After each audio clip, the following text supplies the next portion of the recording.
오늘 우리가 읽은 이 하박국 3장의 말씀은 하박국의 기도와 노래를 전해주고 있습니다.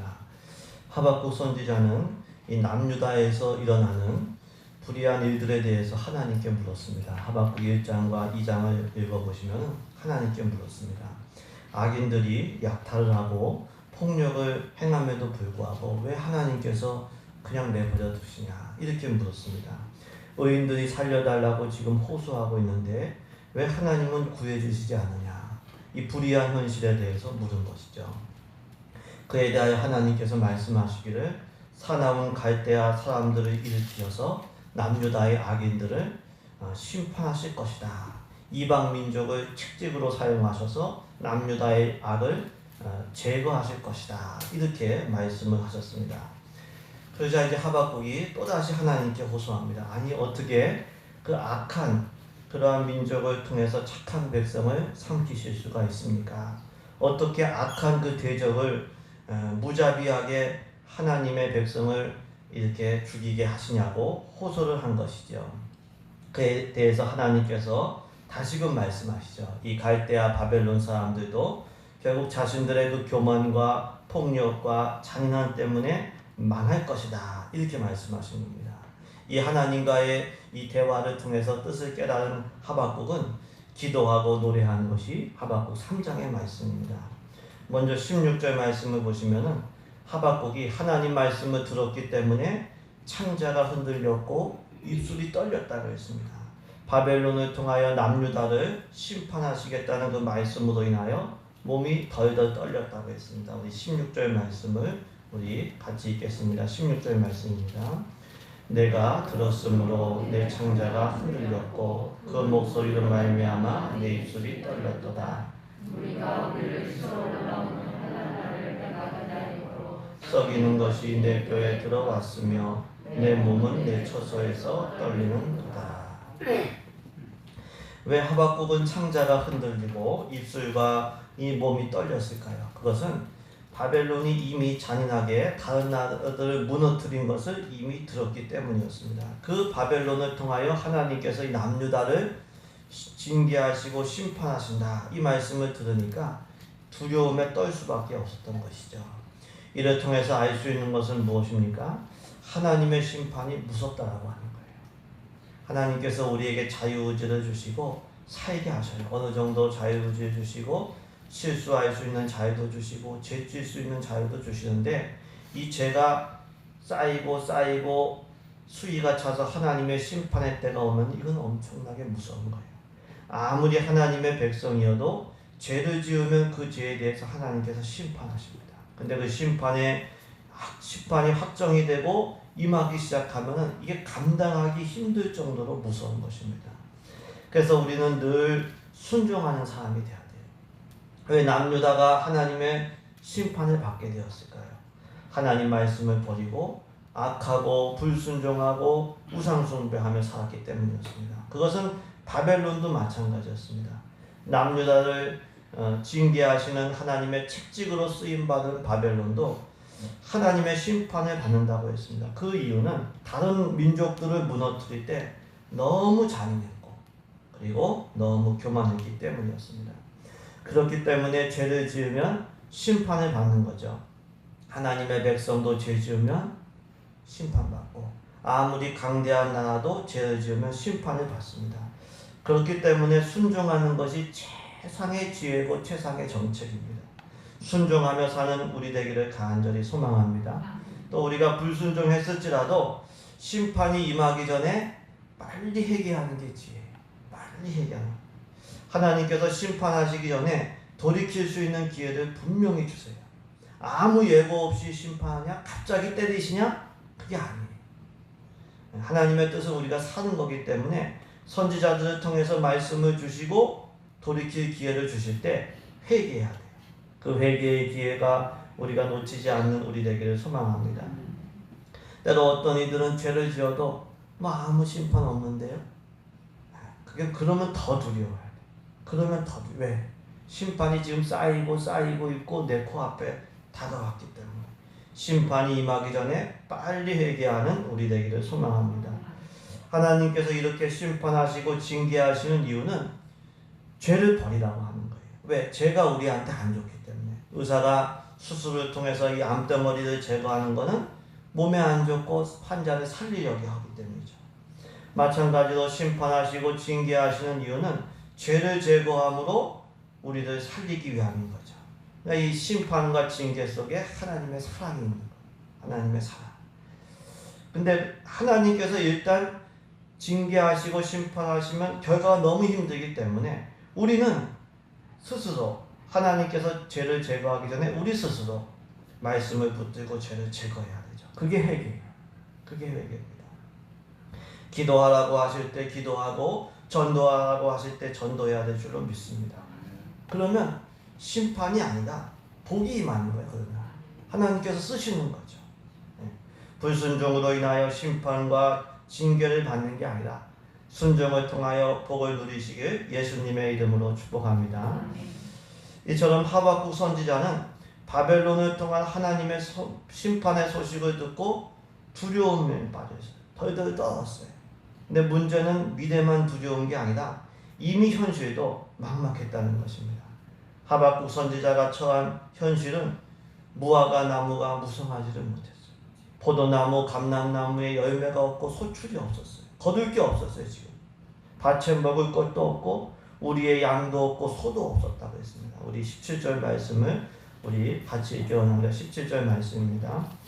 비록 무화과 나무가 무성하지 못하며 포도나무에 열매가 없으며 감람나무에 소출이 없으며 밭에 먹을 것이 없으며 우리의 양이 없으며 외양간에 소가 없을지라도. 무화과 나무, 이 포도나무, 감람나무, 이 팔레스틴 지역에서 가장 중요한 유실수, 가장 흔한 나라였어요.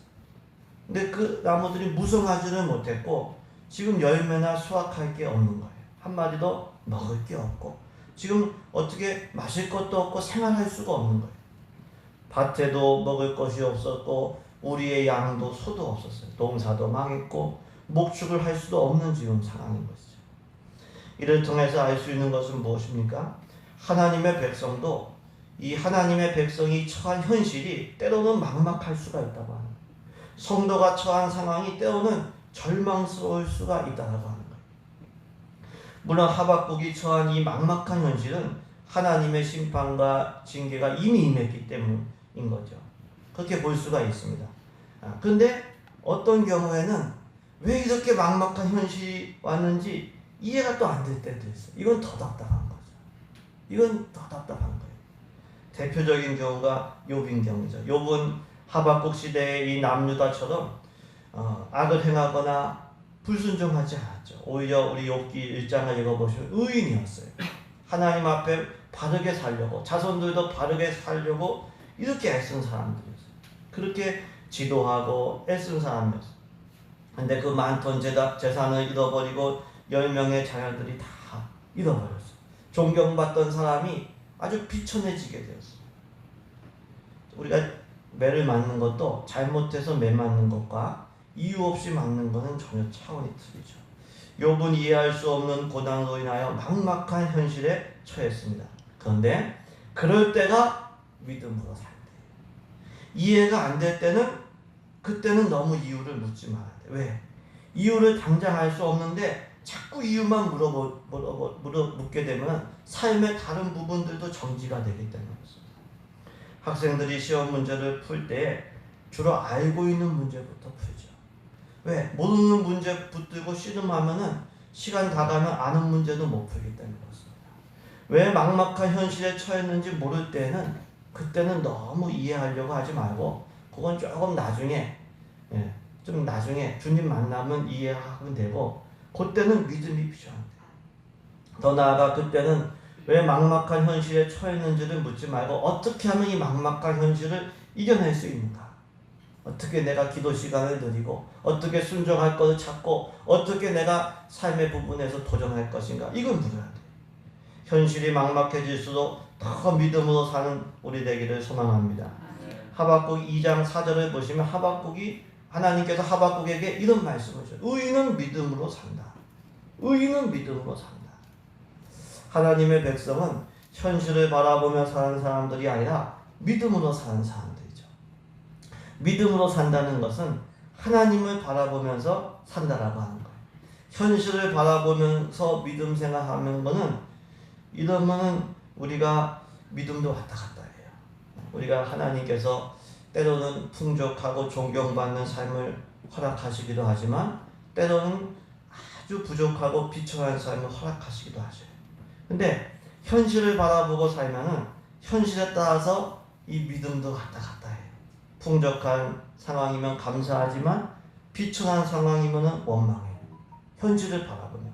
더 심해지면요, 풍족한 상황이면 교만해지고 비천한 상황이면 아주 절망하게 되는 거죠. 그렇기 때문에 현실을 바라보지 말고 우리는 우리가 하나님을 이게 시선을 고정해야 돼요. 하나님의 백성은 현실을 바라보면 사는 사람이 아니라 믿음으로 현실을 바꾸는 사람이에요. 현실에 따라서 믿음이 왔다 갔다 하지 말고 믿음으로 현실을 바꾸는 우리 되기를 소망합니다. 만약에 현실만을 바라봤다면 출애굽한 이스라엘도 아주 절망스러웠어요. 하나님께서 이 출애굽한 이스라엘을 해안길이 아니라 광야길로 인도하셨어요. 사람들이 살지 않는 땅, 사람들이 살 수도 없는 그곳으로 인도하셨어요. 왜 하나님께서 이 출애굽한 이스라엘을 광야길로 인도하셨을까? 여러 가지 이유가 있죠. 근데 그 중에 하나는 오직 하나님만을 바라보고 의지하는 것을 배우게 하기 위해서. 광야라고 하는 이 막막한 현실 앞에서 하나님만을 바라보라. 근데 이스라엘은 어떻게 했냐면 주로 하나님만을 바라보고 기도하기보다는 낙심하고 원망하는 것을 택했어요. 결국 출애굽한 1세대는 약속의 땅 가나안에 들어갈 수가 없었던 것이죠. 막막한 현실이야말로 믿음으로 사는 것을 훈련하기도 하고 내가 믿음으로 사는 것을 입증할 수 있는 기회가 되기도 하는 거죠. 하나님의 백성도 막막한 현실에 처할 수가 있어요. 무화과 나무가 무성하지 못하고 이 사람도 나를 천대하고 감람나무에 열매도 없고 먹을 것도 없고 우리의 양도 없고 소도 없고 그럴 수가 있어요. 그 막막한 현실 앞에서 기도하심으로 믿음으로 현실을 바꾸시길 주님의 이름으로 축복합니다. 이렇게 하박국 선지자는 바벨론의 이 잔인한 공격을 두려워했을 뿐만 아니라 경제적으로도 너무나 이 막막한 현실에 처해 있었습니다. 하지만 하박국 선지자는 현실에 좌우되지 않았죠. 막막한 현실에도 불구하고 여호와로 말미암아 즐거워하며 구원의 하나님으로 말미암아 기뻐할 것이다. 우리 18절 말씀을 우리 같이 읽겠습니다. 18절입니다. 나는 여호와로 말미암아 즐거워하며 나의 구원의 하나님으로 말미암아 기뻐하리로다. 아멘. 참 놀라운 고백이죠. 하박국 선지자는 즐거워하고 기뻐하는 이유가 풍족한 현실 때문이 아니었어요. 인기가 많고 명예가 올라가기 때문에 안보가 튼튼했기 때문도 아니었어요. 오히려 이 남유다는 사나운이 바벨론의 공격을 지금 이제 받게 될 처지였고 경제적으로는 이미 막막했습니다. 그럼에도 불구하고 하박국은 구원의 하나님으로 인하여 말미암아 즐거워하고 기뻐할 것이다. 하나님으로 인하여. 이를 통해서 알 수 있는 것은 무엇입니까? 성도는 하나님으로 인하여 기뻐하는 사람이다. 우리는 뭐 때문에 기뻐합니까? 구원의 하나님을 기뻐하는 사람이 그리스도인이라고 하는 것을 알 수가 있습니다. 구원의 하나님, 구원하시는 예수님을 기뻐하는 하나님의 사람, 예수님 사람 되시길 주님의 이름으로 축복합니다. 성경에는 기쁨에 대한 말씀이 많이 있습니다. 우리 데살로니가전서 5장 16절에 항상 기뻐하라. 빌립보서 4장 4절에도 항상 기뻐하라. 우리 말씀을 읽겠습니다. 빌립보서 4장 4절 우리 선포하면서 읽습니다. 주 안에서 항상 기뻐하라. 내가 다시 말하니 기뻐하라. 기뻐하길 소망합니다. 데살로니가전서 5장 말씀도 우리 같이 선포합니다. 항상 기뻐하라. 쉬지 말고 기도하라. 범사에 감사하라. 이것이 그리스도 예수 안에서 너희를 향하신 하나님의 뜻입니다. 아멘. 하나님의 뜻은 항상 우리가 기뻐하고 쉬지 말고 기도하고 범사에 감사하는 것이에요. 그렇기 때문에 우리 안에 기쁨이 있고 기도가 살아있고 감사가 있는지를 늘 점검해야 돼요.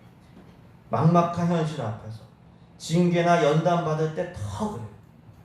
왜 그럴까요? 기쁨과 기도와 감사가 없으면 살 수가 없기 때문입니다. 구원의 감격과 기쁨이 없다는 것은 이건 지금 하나님과 내가 지금 거리가 있다는 거예요. 기쁨이 없다고 하는 것은 이건 영적으로 내가 지금 침체하거나 지금 아주 무기력한 상태라고 하는 거예요. 그렇기 때문에 기뻐할 수가 있어야 돼요. 우리에게 신령한 기쁨이 넘치기를 소망합니다. 느헤미야 8장 말씀도 우리 같이 선포합니다.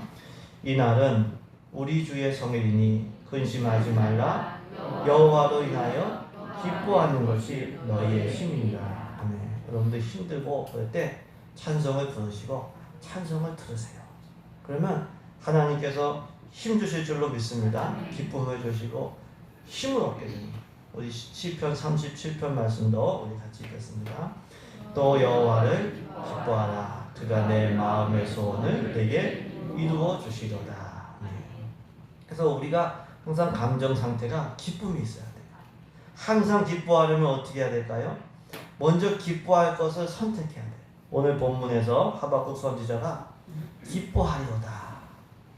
기뻐하리로다. 그러니까 기뻐한다는 것을 의지적으로 선택하겠다는 겁니다. 단지 인간적인 감정으로 보면은 이게 지금 상황이 기뻐할 수가 없어요. 하지만 구원하실 하나님을 바라보면서 기뻐하리로다. 기쁨이라는 감정을 선택하는 거예요. 우리도 매 순간 기뻐할 것을 선택하는 지혜가 있기를 소망합니다. 왜 그럴까요? 이 감정도요, 다른 행동들처럼 경향과 습관이 되기 때문에 항상 불평하고 원망한 사람이요, 어떤 상황에 있어도 불평하고 원망할 상황이 가능성이 높아요.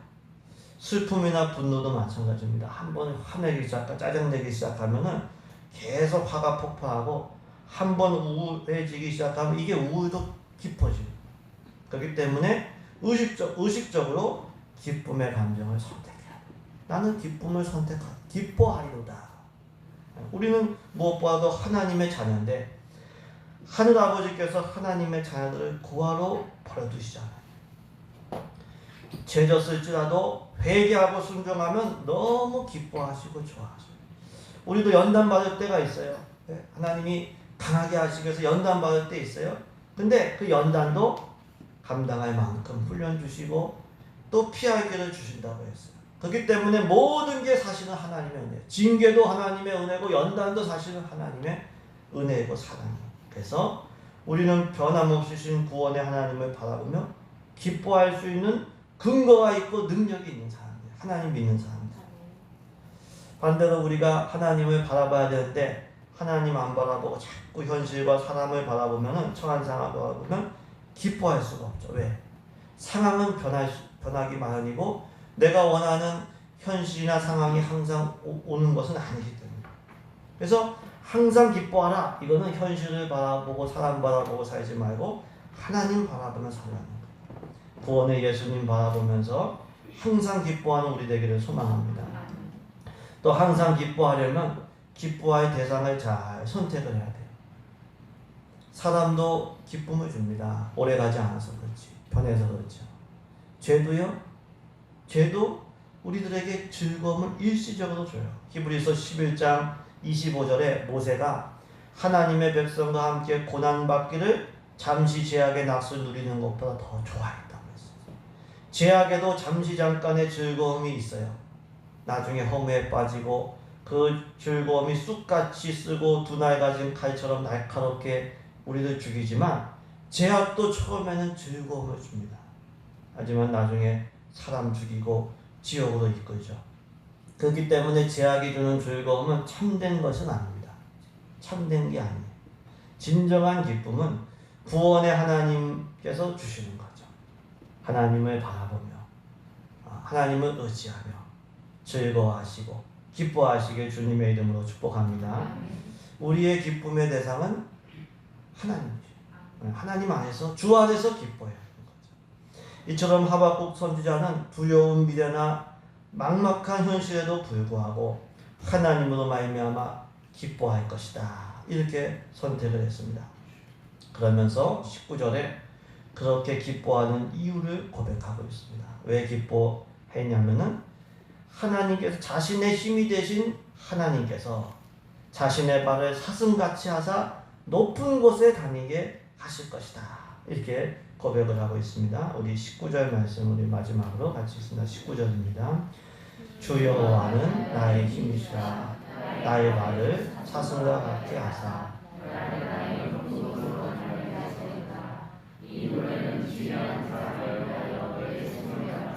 좋습니다. 아멘. 사슴은 이 험악한 이 산악 지역에서도 민첩하게 빠르게 달릴 수 있는 동물입니다. 전쟁의 맥락에서 사용될 경우에는 빠른 민첩한 기동력으로 승리를 위한 교두보를 확보했음을 의미합니다. 높은 거, 이것은 모든 시련과 어려움을 극복한 존귀한 자리, 승리자의 자리. 결국 하박국은 하나님의 구원과 힘주심으로 인하여 승리하고 존귀해질 것을 믿은 거예요. 그 확신이 넘쳤기 때문에 즐거워하고 기뻐할 수가 있었습니다. 이를 통해서 알 수 있는 것은 무엇입니까? 하나님으로 인하여 승리하고 존귀해질 것을 확신할 때, 믿을 때 기쁨이 있다는 거예요. 기쁨은 승리의 확신, 믿음에서 오는 겁니다. 믿음이 없으면 기뻐할 수가 없어요.